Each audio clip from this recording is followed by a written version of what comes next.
হয়েছে গো ময়নারা?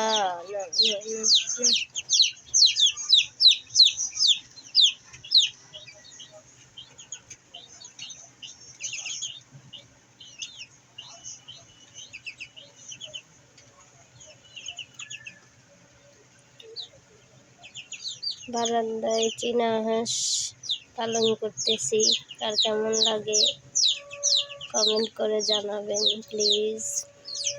ঠিক আছে, কীভাবে পাললে ভালো হবে এগুলোকে একটু আইডিয়া দিবেন সবাই। আর এগুলো হচ্ছে এই যে টুনটুনিগুলা, টুনটুনি দুইটা টুনটুনি আনছি, মানে দেশি মুরগির বাচ্চা আমাদের গ্রামের বাড়িতে ফুটছিল, তো ওখান থেকে নিয়ে আসলাম আর কি দুইটা। মা ছাড়ানো মানে বেশি ছোট নিয়ে আসছি, তো আমি জন্য মানে চিল্লাই বেশি, মারে মিস করে সন্ধ্যা হইলে আবার সকালবেলা, এই জন্য কান্দে। যদি আবার একটু মানে কোলে নিয়ে বসি তাহলে আবার ঠিক হয়ে যায়, মানে আবার কান্না করে না। মানে এটাই বুঝাইতে চাই যে ওদের মায়ের উমটা নাই, মায়ের যে আঁচল যেটা হয় ডানা দিয়ে যেভাবে আবরণ করে রাখে সেটা আর নাই। না মানে না পানি হতেছে আমার। এই দুইটা বেশি বাজি, এই দুইটা চীনা হাঁসগুলো বেশি বাজি, আর একদমই খাবার খাইতে চাইতেছে না। আর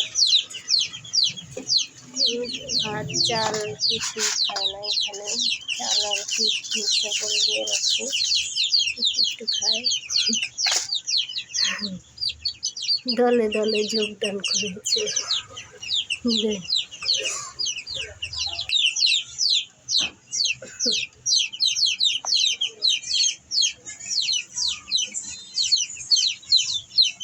সব নোংরা করে রাখছে। আর ওই যে হলো ভদ্র মহিলাগুলো, আর ওই যে ওখানে তোতা পাখিরা, ঠিক আছে, হচ্ছে তোতা পাখি। আর ওই যে দুটো হচ্ছে টুনটুনি, আর এগুলো হচ্ছে ময়না পাখি, আর এগুলো হচ্ছে ফুলটুসি। তো বারান্দায় মানে অনেকেই এখন বারান্দায় মুরগি এবং পাখি পালন করেন, তো আমি ব্যতিক্রম কিছু মানে হাঁসও নিয়েছি। কার কাছে কেমন লাগে অবশ্যই কমেন্ট করে জানাবেন, আর দোয়া করবেন যেন ওগুলো সুস্থ থাকে, ভালো থাকে। ঠিক আছে, গ্রাম থেকে আনছি।